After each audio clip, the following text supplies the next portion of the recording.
السلام عليكم.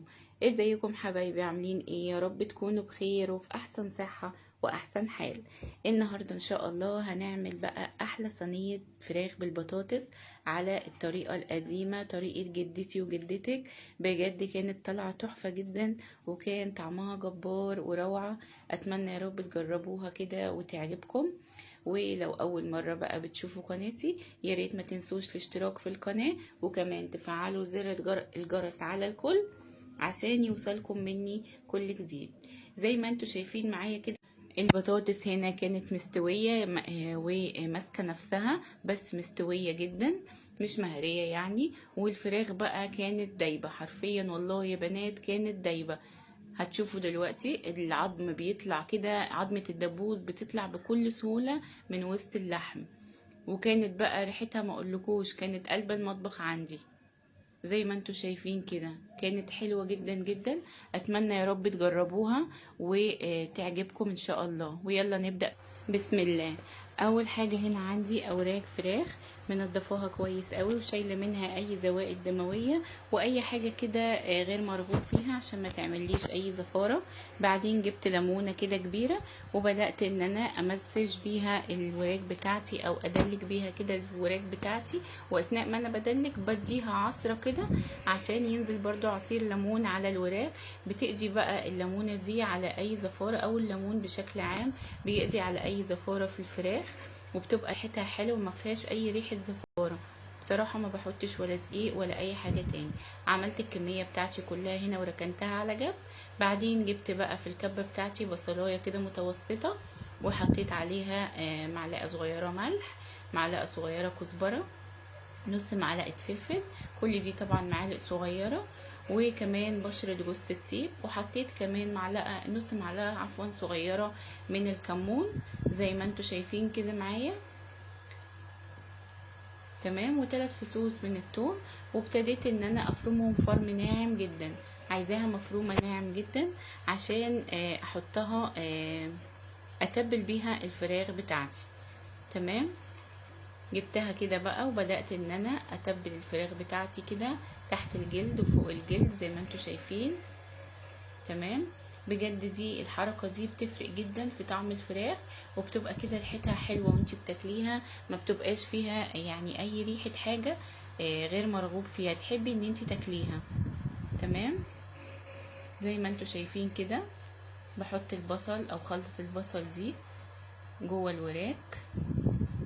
حابة طبعا ان انتي تفتحيها تقدري تفتحيها زي ما تحبي. عملت بقى الكمية بتاعتي كلها زي ما انتي شايفة كده. بعدين هركنها كده شوية على جنب عشان تتبل وتاخد من طعم البصل. تمام. نيجي بقى للبطاطس بتاعتي. كان هنا جزء من تتبيلة الفراخ اتبقى اخدته، واخدت هنا بصلتين مقطعاهم جوانح، وكمان 4 فصوص من الثوم مقطعاهم شرايح، ونزلت عليهم بقى بمعلقة صغيرة من الملح، ونص معلقة كمون، وكمان نص معلقة فلفل اسود، ورشة جوز الطيب، وكمان كزبرة زي ما انتوا شايفين كده معايا. ادي الفلفل الاسود. بعدين هحط مكعب مرقة هفركه كده كويس، وبعدين هننزل بيه على خلطة الخضار بتاعتي، ورشة جوز الطيب طبعا بتدي ريحة حلوة قوي وبتفرق فعلا يا بنات. لو موجودة عندك تقدري تستخدميها، مش موجودة عادي جدا تقدري انك تستغني عنها زي ما انتوا شايفين كده معايا. هبتدي بقى ادعك البصل كويس قوي بالتوابل لغايه لما احس ريحه التوابل طلعت كده، وشميت ريحه التوابل والبصل نزل ميته زي ما انتوا شايفين. بعدين هنزل عليهم بقرنين فلفل رومي كده مقطعهم برضو شرايح، واديهم تقليبه خفيفه. بعدين هنزل عليهم هنا ده حوالي كيلو من البطاطس مقطعاها كده يعني نص دايره، بس يكون سمكها سميك شويه، ما تكونش رقيقه عشان ما تتهريش معايا في الفرن.